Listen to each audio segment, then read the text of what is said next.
Hello. What's up? What's the rush? I'm just trying to get to work. I have a personal training class this morning. So, 10 minutes. you're doing 96. I was not aware I was doing 96. I had the cruise control set at 85.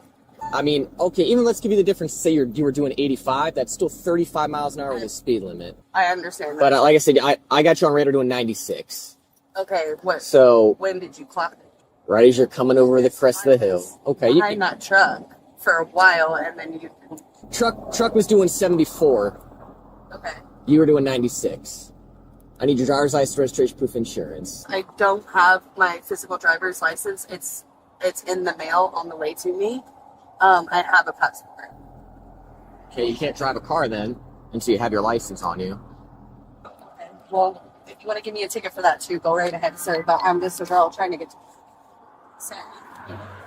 Oh, you say that, but you're putting everybody else in danger, so I don't think the attitude's going to help your situation, okay? The last time I was pulled over by a cop, they pulled over 2 people at one time in the middle of the road, so I'm sorry. And he came up to the car and put his hand on his gun, so I'm sorry if I seem a little out of sorts right now. I got you. I'm not them. Obviously, I'm not done any of that stuff. Yes. Do you have your registration paperwork? All right, hang tight, back with you in a few. Taking some sound and tag when you're ready. All right, ma'am, I need you to hop out of the vehicle and come around to the back of your trunk with me. What? I need you to step out of the vehicle and come around back to your trunk with me. Why? Because we're going to take care of paperwork back here. What paperwork? The paperwork I'm about to provide you back here. Okay, why? Because I'm giving you an order to. I see. I just didn't know.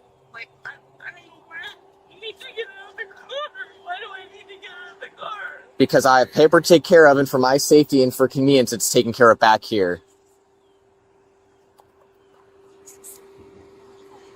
Hey, Shade, can you pull up here with me?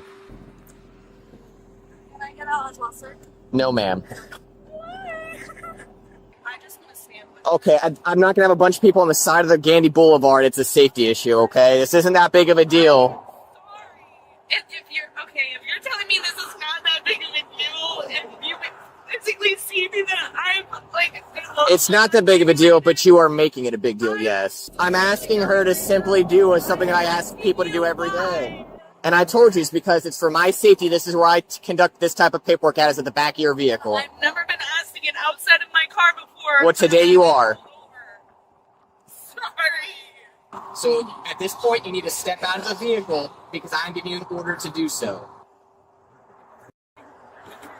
Excuse me.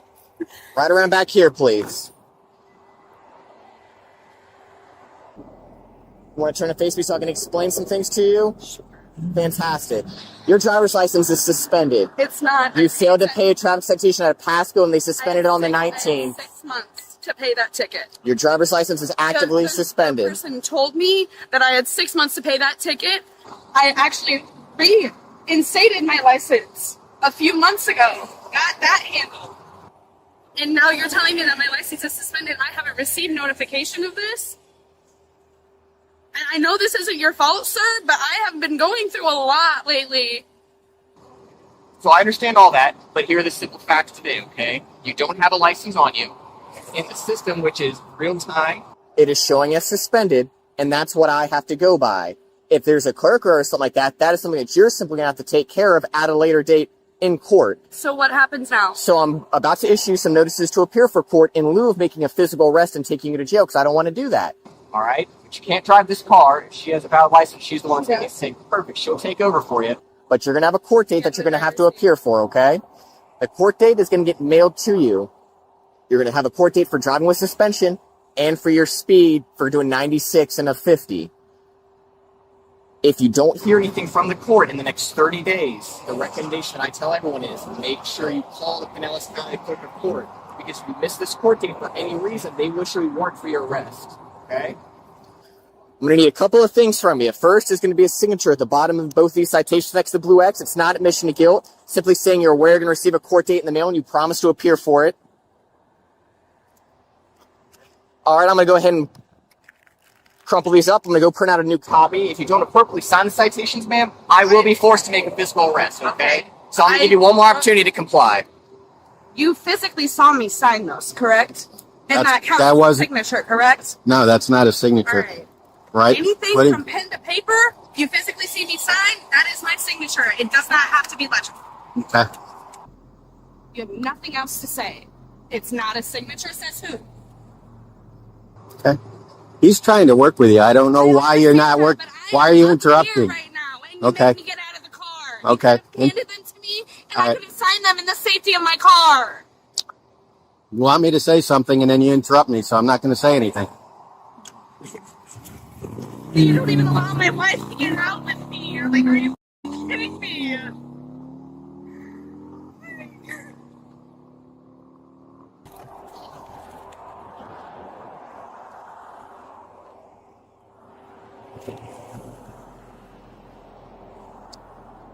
All right, ma'am. So again, your signature is as it appears on your driver's license. This is not admission to guilt. This is simply an acknowledgement that you're aware you're going to receive a court date in the mail. So simply just need your compliance. Do you want to see my actual signature? All right, go ahead and turn around, place your hands behind your back for me. I'm not. Stay there. Stay there. Stop. Stay there. Stop. Stop. Tango 16, I'm 1015, gotta get a cage cruiser.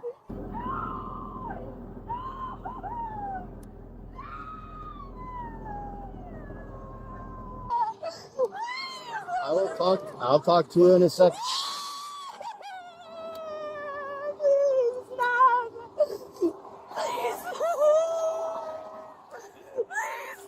Tell him to step it up. Yeah, 10-4, I need a cage cruiser if they can expedite. I won't be uncooperative. Please, please, please. Baby. I'm trying to sign a paper. No, you didn't. Yes, I did. It was a simple thing you had to do. I did it. Ma'am, please do me a favor, have a seat in the vehicle. I just don't want you to get hit.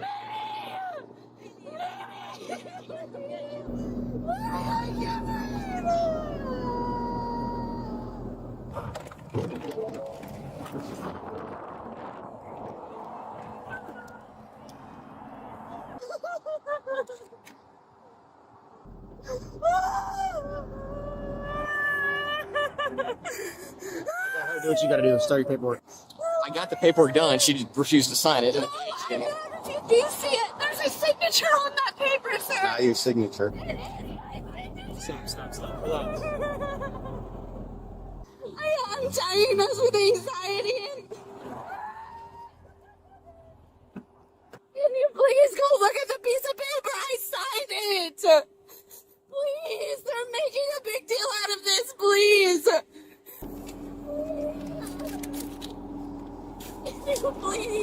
Please.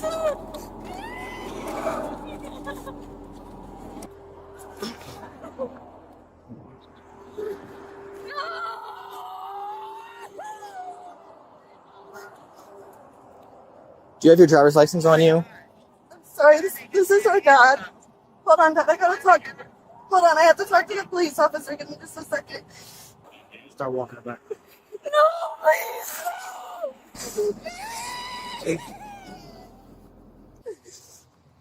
I signed the paper.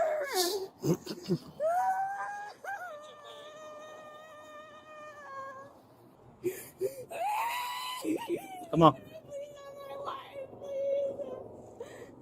Please, can I have my life? She can't take that. Okay. Think the units. She's got a chain and a couple bracelets on. So here's the deal. Here's what happened, okay? She has a suspended driver's license, and she's doing a speed of more than 30 miles an hour of the speed limit. In the state of Florida, one of those, the suspended driver's license, is an arrestable offense. The other one is a mandatory appearance in court. Have a seat. Have a seat. Get in the car. We often discuss the escalation ladder in these videos, how a simple traffic stop climbs rung by rung until someone is in handcuffs. Usually that ladder is climbed with shouting, threats, or physical violence. But today, we are analyzing a much quieter, stranger, and ultimately just as destructive form of noncompliance: passive-aggressive defiance. We are going to watch a driver who isn't screaming about rights or fighting the police physically. Instead, she attempts to fight the system with a pen, believing that a scribble on a piece of paper is a valid form of protest. By the end of this video, she will learn a hard lesson about the difference between a signature and a smudge, and how a moment of petty rebellion can turn a mandatory court date into a weekend in jail. The incident begins on August 24th, 2024 on the Gandy Boulevard in Florida. An officer clocks a vehicle doing 96 miles per hour in a 55 mile per hour zone. Let's pause right there. Driving 41 miles per hour over the speed limit is not a minor infraction. In many jurisdictions, that is reckless driving per se. It is an arrestable offense on its own. The driver's initial excuse, "I was just trying to get to work," is the first sign of what psychologists call minimization. She admits to speeding, but tries to reframe the context to make it seem reasonable. She even claims she had cruise control set at 85 miles per hour, as if admitting to speeding by only 30 miles per hour is a valid defense. It's a bold strategy that reveals a lack of situational awareness regarding the severity of her actions. When the officer asks for her license, she drops the first major red flag. "I don't have my physical driver's license. I have a passport." This immediately triggers a secondary investigation. In most states, you are required to have your license in your possession while operating a motor vehicle. But the passport is a valid ID, so the officer runs her name. And here is where the snowball effect begins. Her license is suspended for failure to pay a traffic citation. So, let's look at the legal scorecard before she even steps out of the car. Unlawful speed, 96 and a 55, mandatory court appearance. Driving while license suspended or revoked, DWLSR. This is a criminal traffic violation, not just a civil infraction. At this point, the officer has absolute discretion. He could arrest her right now, impound the car, and take her to jail based solely on the suspended license and the egregious speed. But he chooses the path of least resistance. He decides to issue her a Notice to Appear, NTA. This is a critical legal concept. An NTA is essentially an arrest on paper. The officer is saying, "I am technically arresting you, but I am releasing you on your own recognizance, ROR, right here on the side of the road, provided you promise to show up to court." This is a gift. It is the legal equivalent of a get-out-of-jail-free card. All she has to do is accept it. But before we get to the paperwork, we have to analyze the officer's decision to remove her from the vehicle. He orders her to the back of the car. She argues, asking why repeatedly. This is a common friction point. Drivers often believe they have a right to stay in their car. Under the Supreme Court ruling Pennsylvania v. Mims, 1977, they do not. An officer has carte blanche authority to order a driver out of a vehicle for safety reasons during a lawful stop.